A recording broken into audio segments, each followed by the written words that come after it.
Like most people in this country, I grew up with the idea that alcoholics were weak-willed, immoral, degenerate people who were no good, and all they really had to do was put the cork in the bottle if they wanted to. You know, when I went to medical school, I didn't hear anything different. When I went to my internship, I didn't hear anything different. When I became a resident in psychiatry and went through psychiatric training, I didn't hear anything different.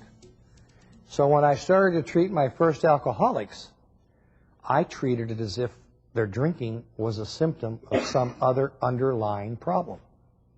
And you know what? None of them got sober. Tragically, true story.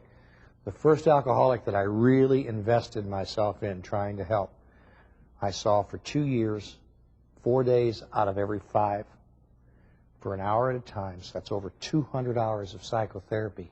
And he died in a bar fight after that much therapy. Never really found sobriety.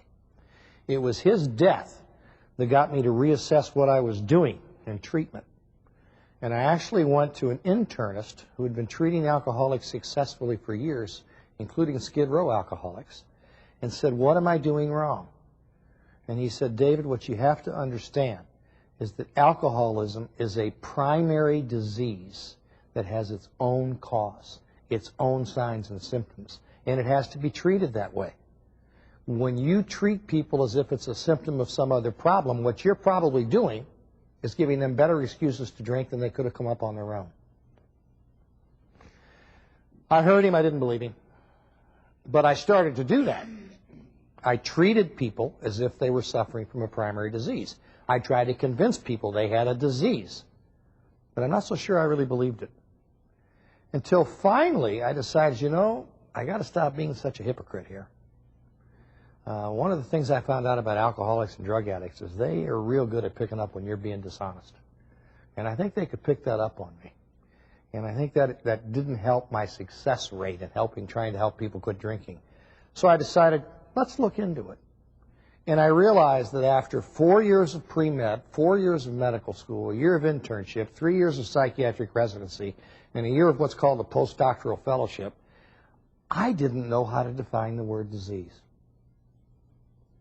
So I went to my Webster's Collegiate Dictionary, which somebody had given me when I went off to college, and I looked it up.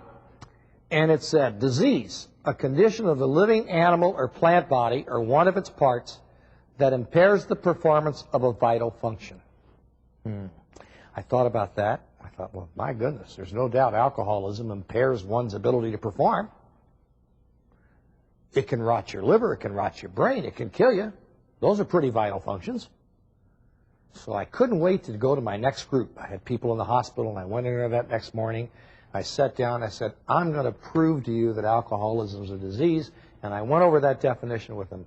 And wouldn't you know, one of the wise guys in that group got up, walked over to me, we're sitting in a circle, walked over to me and put his hand up to my head like this and said, "Doc, if that was a .38 pistol, could you function normally?" Back to the drawing board, I got his point. It was too broad of a definition. It just doesn't say enough. It's not believable. It didn't convince me when I read it, really, and it sure wasn't going to convince them.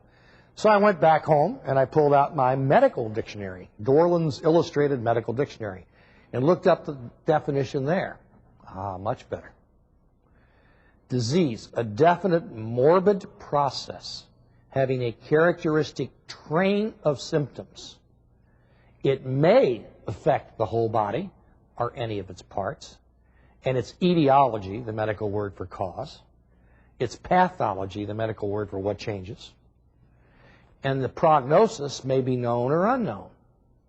Well, when I looked at that, I was immediately struck that everything that came after the word symptoms was irrelevant. If it may affect the whole body or any of its parts, it may not. If its etiology is known or not known, if its pathology is known or not known, or prognosis known or not known, who cares? It may not be known. So the real important part of the definition was the first part. A definite morbid process. Morbid.